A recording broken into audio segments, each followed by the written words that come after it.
back to the Between Holes podcast, rocking with you from the Pacific Ocean, the only podcast ever to do so. Prove me wrong if you have one and you're where I am. Welcome to the Helmcast. Oh my God, what? This is... Chris had the idea that we could do the podcast from a couple different areas, and if you're watching on YouTube right now, you will see that I am currently podcasting from the helm of the boat, the likes of which I did not think was possible until I just, set it up and did it. It's fucking amazing. Excuse me. Cursing is on the agenda today. Are we going to do it or are we not going to do it? You can tune into that, but first, a little captain's log for you here. If you're looking for us, please direct your compasses to 21 degrees 11 minutes north by 107 degrees 4 minutes west. We are headed southeast at a bearing of about 128 degrees with a speed of about 6 knots. The ocean's calm tonight. Waves 1 to 3 meters. Winds from the northwest.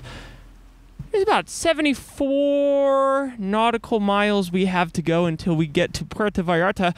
We left Cabo 2 days ago, and right now, if you can shut your eyes and picture the map of Baja California and where it stops and how it connects to mainland Mexico, we are pretty much making a beeline from Cabo to Puerto Vallarta. We're not going to stop in Puerto Vallarta, though. No, our next stop isn't going to be for 6 more days. When we get to Chiapas, the southernmost state in Mexico, we are cruising right past Acapulco, which we had planned to make a stop at, and we are cruising right past Oaxaca, which saddens me greatly because if you've ever worked with me, you will know that they call me the Gringo de Oaxaca. And I must point out that that is a name I did create myself, but it did stick on with my Oaxacan paisanos from the restaurant. They started calling me Oaxaqueño, which means little Oaxacan boy. It made me very happy. But those days are over, and now here the little Oaxaqueño goes straight over to Oaxaca. Number 1 episode of the Helmcast. Oh my God. I really need to stop listening to far right political pundit newscasts every night because, like I talked about on the last episode, if you're following up, I'm trying to become a better presenter and a better communicator and a better talker, and in order to do that, I'm trying to mirror the people who are doing this successfully. What is this? I guess you could say this would be a single person talk show. Unfortunately, at least all the single-person talk shows in English that I could find are all far-right political pundits. And, oh my God, will you guys just shut the heck up about Hillary Clinton and AOC and Biden and just give it a rest? Like, yeah, you can present a logical argument to make anybody look stupid if you have enough footage and audio of them saying stuff like that. It's just, God damn it. And also, what are your guys' problem with transgender people? Like, I just don't get it. I was listening to Matt Walsh. No, I don't. Whatever the guy is that lives in Florida, and he's sitting there just talking about how nobody cares if you're gay or black or trans in Florida. All they care about is freedom, and I just abhorrently disagree with that. Trans people have it rough right now. And look, if you're asking me, I guess we're doing the trans thing today on the podcast. I just feel like everybody should be able to live the life they want to live. And whether or not it's for you, just, in that spirit of freedom, you right-wingers, why can't we just let everybody live unbothered? And if it makes somebody happy, it makes somebody happy. Oh, whatever. Candace Owens the other night was talking about how we're mutilating the bodies of children. And that's a separate topic, I think. Should we let children get gender transformation surgery? I don't know. Feels pretty weird to let an 11-year-old do that, to me at least. But again, I'm not that child, and I'm not in that certain situation. I'm not an expert on this either, which is why I'm going to stop talking about this and pretend like I know anything about this, because I don't. It's a really complicated thing, and I don't know if people realize that too, but if you actually want to go ahead and get one of these surgeries, it's months of therapy. It's you got to get cleared off by a psychiatrist. You got to get cleared off by a doctor. You have to take hormone medicine before. You have to, there's so many things you have to go through. If somebody wasn't sure or certain about it, they have a lot of steps along the way to back out of that. I'm talking about adults. Again, I'm not a child expert. I can't comment on the world of children. It's still fuzzy for me. But isn't that great how we can talk about it and be honest and still let them identify and go through the stages of young adolescence? As I know it was really confusing for me when I was doing it, and I had some problems. I had an identity crisis because my body was changing and my nipples got hard and they hurt when you touched them. And my voice started cracking, which was really embarrassing in class. And my balls started dropping. Yeah, a lot of shit was going on, for lack of a better term. So no wonder a lot of people are confused. Okay? And also, why does it matter? If you're a man or a woman, you should be able to do the same things, live the same life, be with the same people. I don't know why it matters. Anyway, that's enough of that for now. But yeah, all the far-right political talk can get to a guy all alone here at sea. Beautiful sunset. It's a beautiful day. I'm having this problem. I try and work out every day on the boat, and after I do so, I'm good for about 30 minutes of the workout, and I usually try and go an hour. I have a dumbbell and weights. I have 90 pounds of weights that I can configure and reconfigure in a bunch of settings, so I do what I do with them.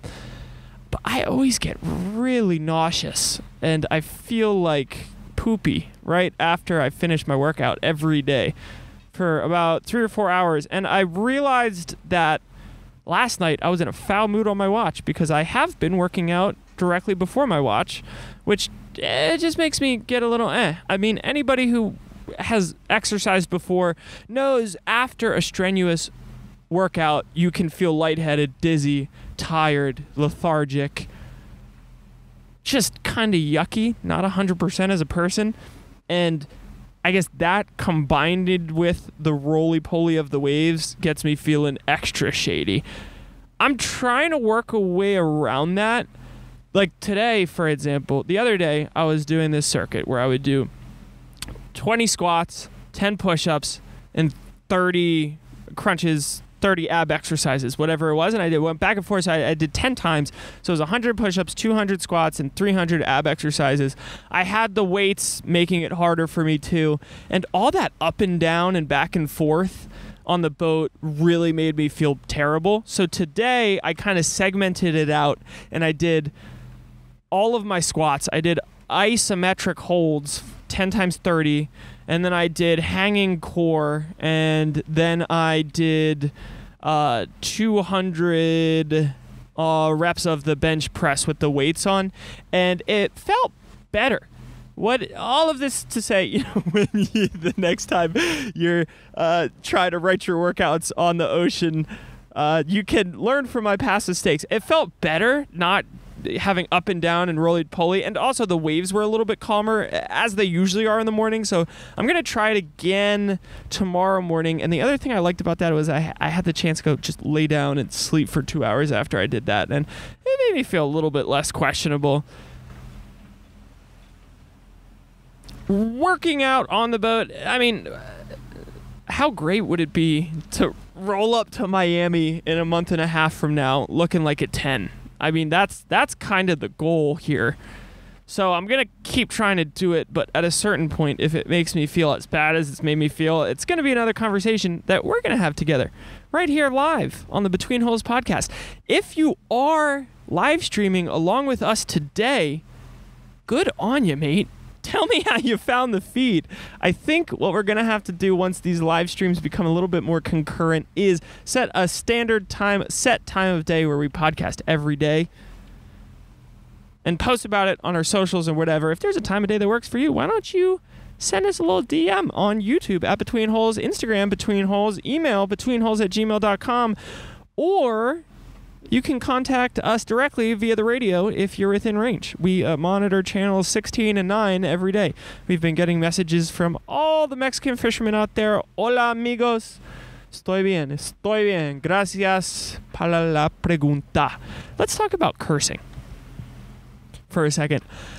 My grandmother, who listens to this podcast, or will listen to this podcast once I can get my act together and stop cursing so much, has always maintained from a very young age, cursing shows a lack of a vocabulary. She thinks and asserts that if you curse, it's only because you were not smart enough to think of a better word to use in the situation. Now, I do see the merit in that, and I kind of think if part of my goal, or one of my goals in creating this podcast, is to become a better communicator, then trying to weed out the curse words is a good idea, because it will force me to use other words in my vocabulary that I might not usually use because I'm on a sailboat. And everybody knows sailors have potty mouths and curse a lot. And there's a lot of cursing and dirty jokes and foul play on this boat. So if I could be a little bit more intentional about it for 30 minutes a day, I don't see why that's a bad thing. Another plus I can think of is if I ever want to do this on the radio, I should be used to not cursing in front of a microphone. Anything I do with FCC regulations is gonna be a problem if I curse. And furthermore, if I am, an occasional curse word here and there is fine. If I'm dropping the F-bomb every other sentence like I do, it's not really adding anything to the conversation, and it limits my audience because kids up to a certain age aren't going to be able to listen to it. Not to say that kids should be listening to this anyway. I guess certain episodes are okay, but also I'm sure there's adults, or you driving on your way to work, you don't want to hear F this and S that, and this guy's a B and that guy's a D, and this girl can L my whatever, and it's a lot. There's being clean and family friendly, and then there's not being clean and family friendly, and then there's just being excessive. So I think, as I am now forming, as we speak, a cursing policy on the show, it should be try not to, and always use another word if one comes up, and save your curse words for times where that is like the only word that you can use. If you're on this boat and a big wave comes by and you're walking and you stub your toe on the corner of the counter, which I've done many times, God, the screaming fuck sound just feel really good. It gets it all out and it doesn't hurt so bad afterwards. So in a situation like that, I guess I can see it. If not, let's try not to do that. Moving forward on the Between Holes podcast, you can hold me to that. I am climbing Half Dome on August 19th. I entered the lottery and I got accepted. I'm doing it with my friend Nolan, his dad, and his friend Spencer. I just wanted to shout that out because I'm really excited. It takes being in one supremely beautiful nature place to recognize how awesome another supremely awesome nature place is going to be. And I found out earlier this morning. It made my day. I just wanted to share that with the world.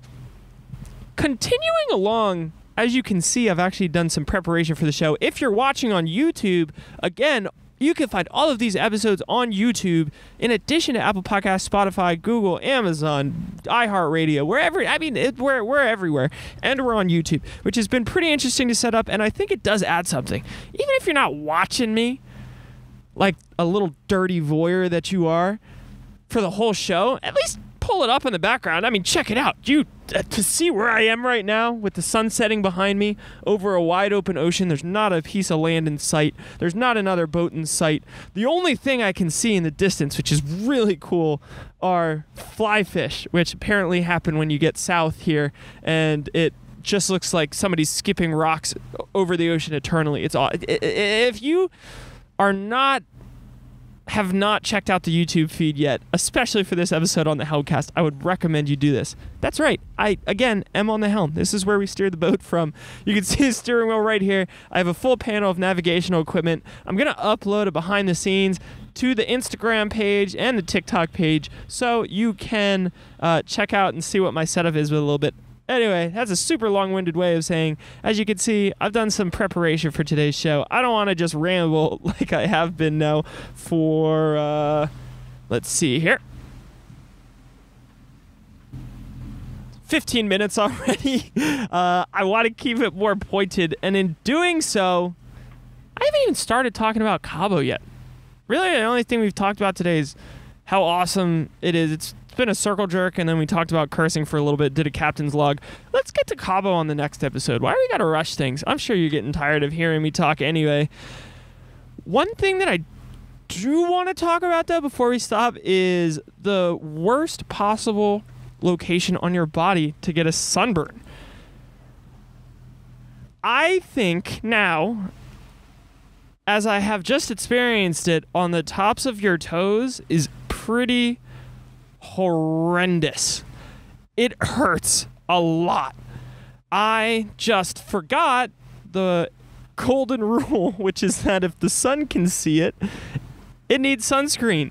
And I didn't put it on the tops of my feet. I put it everywhere else on my body, and I was out and about all day underneath the sun, putting up sails, doing my boat chores, reading a book on the deck. I was completely covered. I'm not sunburned at all anywhere else, but on the top of my feet, it's so bad I have sun rash. Like it's bright red, and then there's even brighter, just scarlet sun poisoning dots all over my toes and down my feet, and it hurts so bad.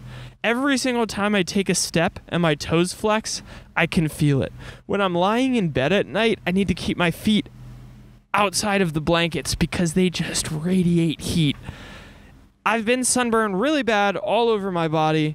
If all else is equal and all levels of sunburn are equal, I want to go ahead and say tops of your feet is a pretty terrible one. I've had bad burns on the tops of my hands before, and that has been really bad, and my ears have gotten sunburned before, and that's also really bad. But the tops of my feet, I just want it to stop. If your arms or back or chest is sunburned, like, it's kind of an internal uncomfortableness, but those parts of your bodies don't flex like the joints in your toes. If you're listening right now, which I hope you are, because that's the only thing you should be doing to this, put your feet on the floor and just put pressure down through your toes and feel your toes flex. It's like a hot ironing pad every single time I do that, and it's terrible. We got some aloe in Cabo to rectify the situation, and I've been putting it on nonstop, but my skin just absorbs it and wants more. It's pretty terrible. That's just a little bit of what's going on here. We got chicken stir fry on the way tonight. I'm pretty excited for that. In the meantime, I think it's about time to get to the song of the day today. If you are live streaming with us, you're going to be able to enjoy this. So, all of you people out there, I'd suggest live streaming the next episode so you can hear that. Due to copyright infringement and the fact that, Jews...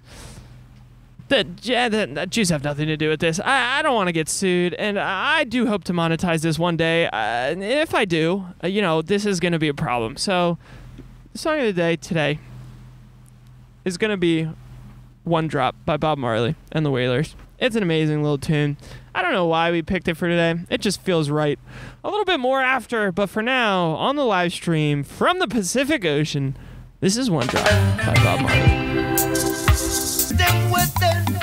That was One Drop by Bob Marley and the Wailers on today's show. Thank you for letting me play DJ. I appreciate it for a second. If you were live streaming along with us, you got to hear that whole song. Wasn't that amazing?